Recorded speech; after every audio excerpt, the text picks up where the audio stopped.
This is the free choice in between watercolor painting. I'm going to call Celestial watercolor painting because it kind of looks like the outer space.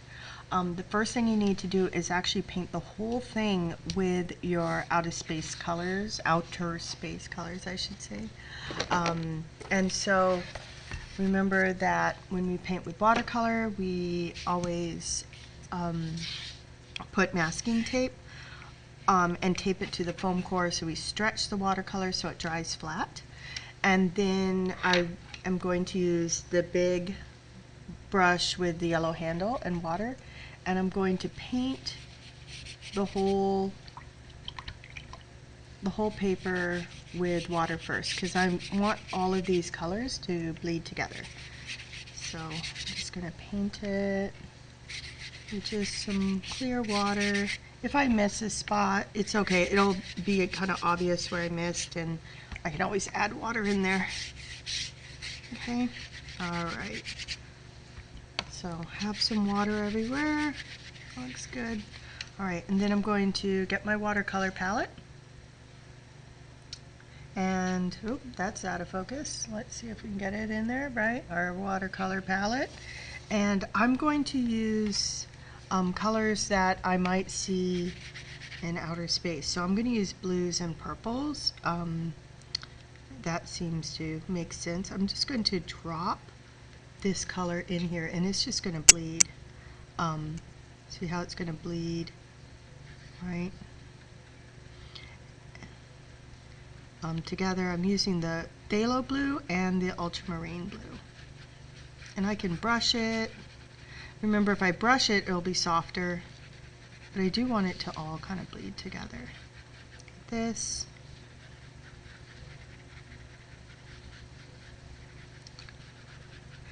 I can drop in some of the red. This is the crimson, so that'll mix well with the blue, so it'll make kind of a purple. Drop that in. I'm going to rinse my brush out, and I'm just going to take some water and add it in. I want the watercolor to be fairly vibrant. I don't want it to be too soft in colors because I do want it to be dark in value. Adding more, add more phthalo, get it all blended in. So I don't want it to look like brush strokes. You know, I just want to add in my color, and it's all just going to kind of blend together.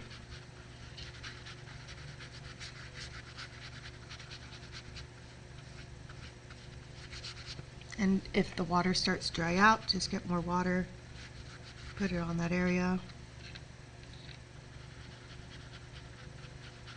I also don't want to brush too much where all the colors are going to just blend into one same color. I do want to have different variations of these blues and purples. So I don't want to take the brush and just brush on top and have it all become the same.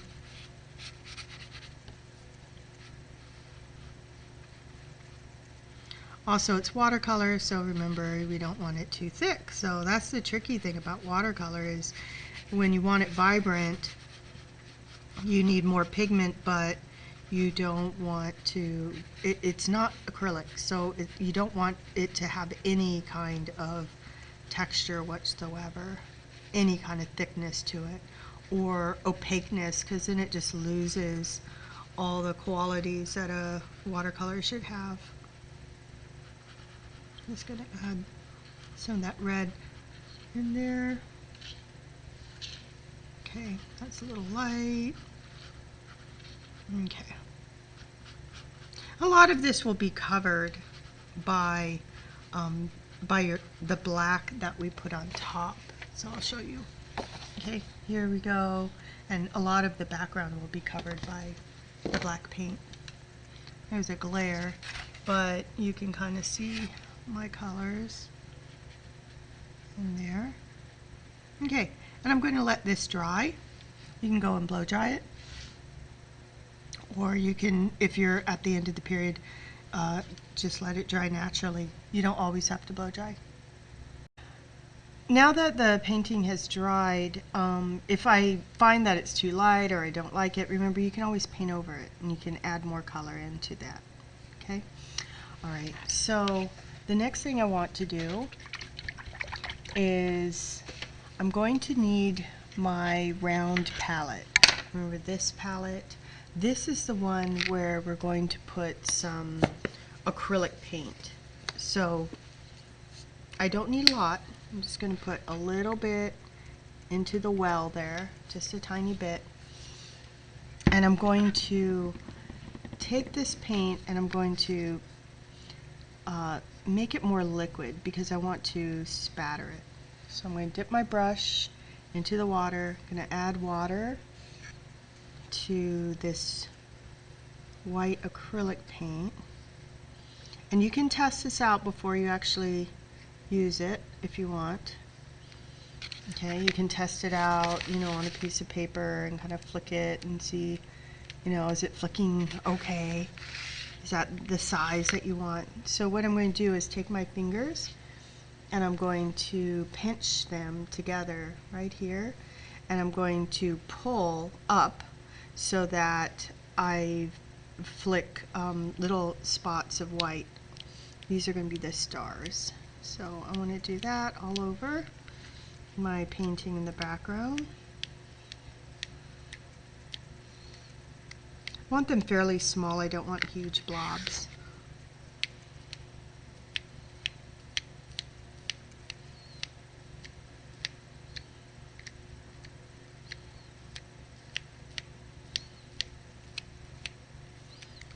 Okay, kind of, there we go.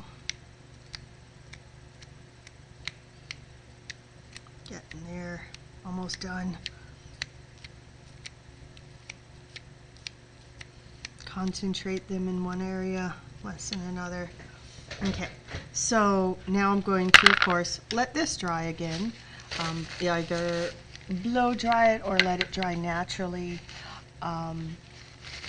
And while you're waiting for this to dry, you can think about the picture that you want to do and put on top of here. So you have many choices. You can freehand draw your picture. That's perfectly good. You can look on your Chromebook and you can look for a picture that you want to draw on top of here. Or you can find one and print it out. So if you find a picture, okay, like this, I suggest going with just the line drawing again. And you are going to print it out on the printer that says HP LaserJet M507, and that is in room 7. So you can print it out there and then go and get your picture and bring it back. Okay, so once my stars have dried and I have an idea of what kind of picture I want to do, what kind of image, remember this graphite paper. So again, we're working with positive and negative. It's important to understand that. That's why I keep going over it. Like we've done 3 projects with it so far. And trying to, you know, kind of understand how sometimes the negative becomes a positive, sometimes positive becomes negative, or really how sometimes the background becomes a positive and sometimes the foreground becomes the negative or pushed back. So this is right now the background, but I'm going to make it the foreground. I'm going to take my graphite paper, remember turn it so that the darker side is down. If I'm tracing, remember you can always freehand it and just draw with a pencil on top, no problem. And then I'm going to trace my drawing. And you can change it, of course. I think I'm going to change it because I don't really like how these feet are, kind of weird. And I don't think I'll do the little plants. I don't know, I might. We'll see. Go around. Okay. Here's a circle. You can, like, maybe I want to add more circles or smaller circles, bigger circles. Maybe I want to add another one there. Maybe I don't want these strange little curves. I don't know. You know, just change it however I want it to be. Can change the eyes, eye, nose, little mouth. I think that's it. I'm going to check, make sure that I drew everything. Okay, so the next thing you do is we're going to use black acrylic paint this time. So here it is. And don't lose this little red cap. Okay, that's important. I have to shake down the, all right. And then I'm going to squeeze just a little bit because I don't need a whole lot, right? Just a little bit of paint. Because I'm going to thin this out. I don't want thick paint, just like my watercolor. I don't want it thick. I don't want to have a texture. Okay, so take my brush, add some water to it to thin out my acrylic paint, and I'm not going to paint on top of the lines. I'm going to go around them.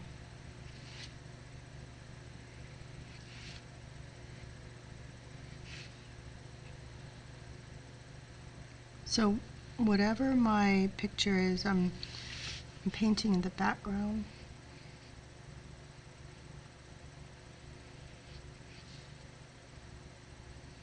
You can use the smaller brushes if you need. That's fine.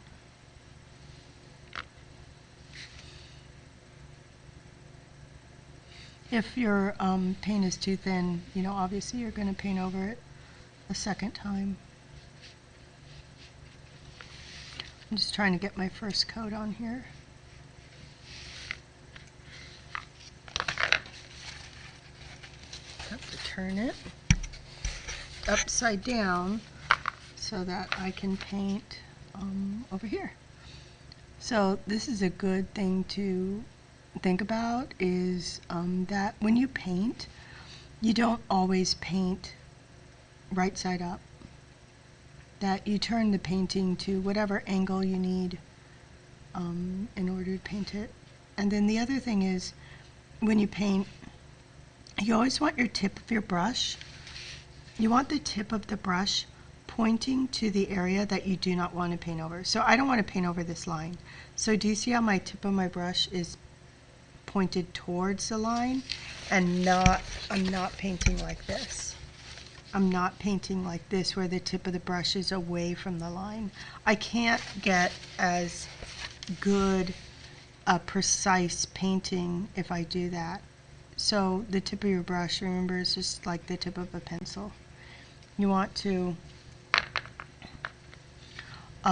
always have that tip pointed towards the area that you're actually, you know, drawing with that brush. Okay. I think I went all the way around, almost all the way around. Oops. You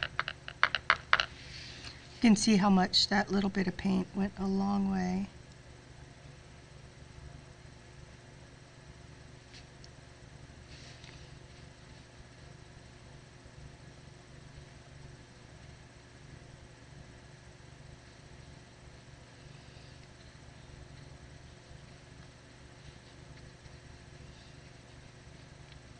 Okay, and then before I paint in my little figure, you can do this either way. You can paint in your figure and then do the background, or you can do the background and then paint in your figure. Think about what you want the background to look like. You don't want to leave it like this. So you can paint all the way to the edges, like I did in the example, the cat example. Here you go. I painted pretty much all the way to the edge. I kind of left a ragged edge. Or you can just sort of have it go out like this and see more of that underpainting. Up to you. Whatever you think looks best. Remember, it's your choice, your painting. You have to make artistic decisions all the time. And you can always change them. Maybe you think this looks good, and then you realize, I don't think it looks so great. You can always paint more. What's difficult is to actually undo it. You can't take the black paint back, the acrylic paint back off the watercolor. So you want to be, in a way, more conservative, which means like a little more careful at first, because you can always, like I just said, you can always add more, but it's difficult to take off. So I don't know. I don't know if I like this yet or not. I'm just going to leave it like that.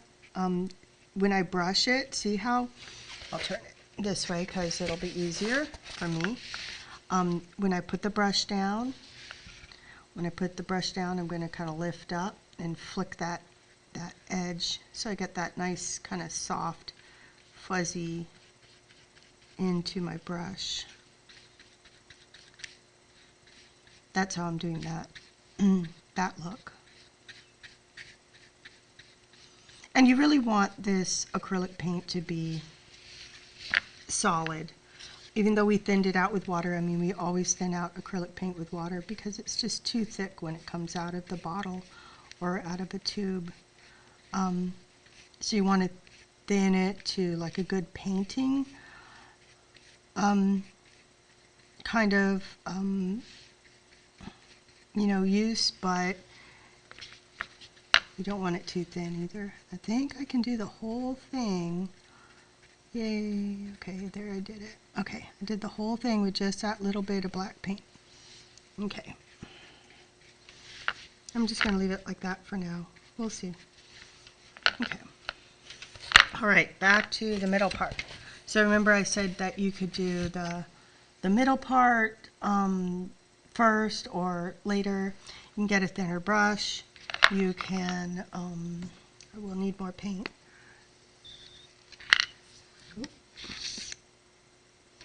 Remember, don't get too much paint because you can always get more paint, but it's hard to put the paint back into the jar and it will just dry up, so we don't want to waste it. Okay, do this, that little part, and do the eye. Now I'm using the big brush, but you're welcome to get a smaller brush. And the reason why I'm not using a Sharpie, because it'd be much easier to use a Sharpie, is the Sharpie ink is a different color than the paint color.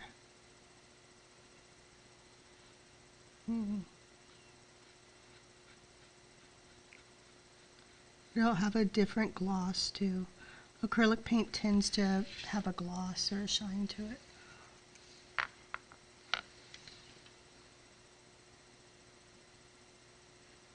Now remember, if you make a mistake here, it's pretty difficult to correct. You'll just have to work with what you have, because it's hard to, you can't really paint over the black. You can't get that watercolor back. So you just have to, if you get one eye that's bigger than the other eye, kind of like mine, then you'll need to just sort of fix it, make them, work on your other eye, making that bigger. Okay, had a little mouth.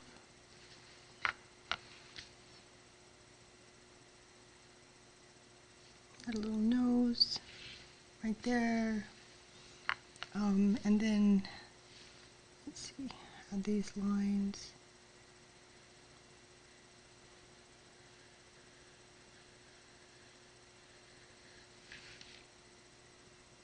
This little one.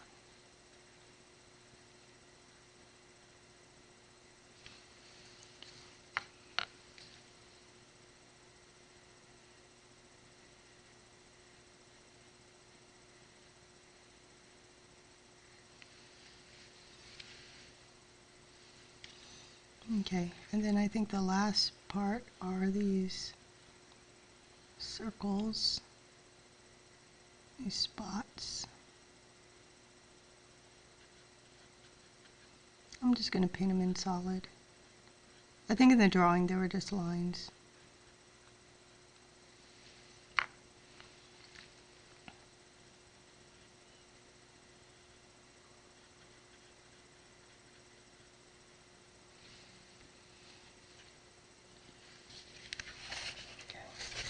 I'm going to turn it upside down so I can paint here a little bit easier.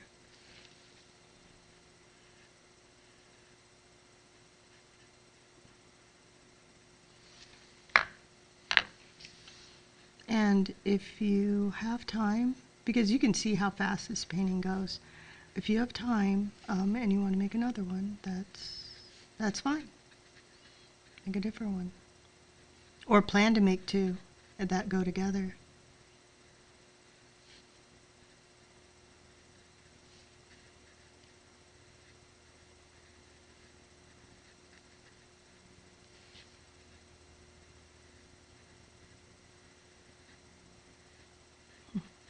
The circle's kind of tough to do with the big brush. I will do it, but I have to keep changing my angle of my painting.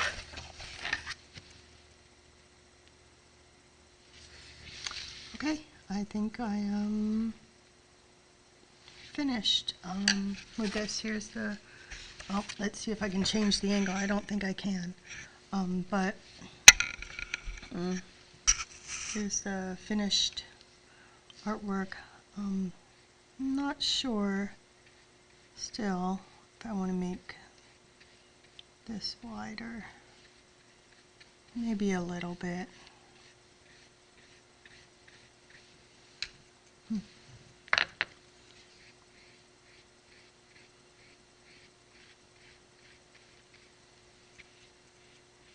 Alright, and the very last thing, of course, is let it dry, take it off the foam core, put your name on it, and then we'll hang it up.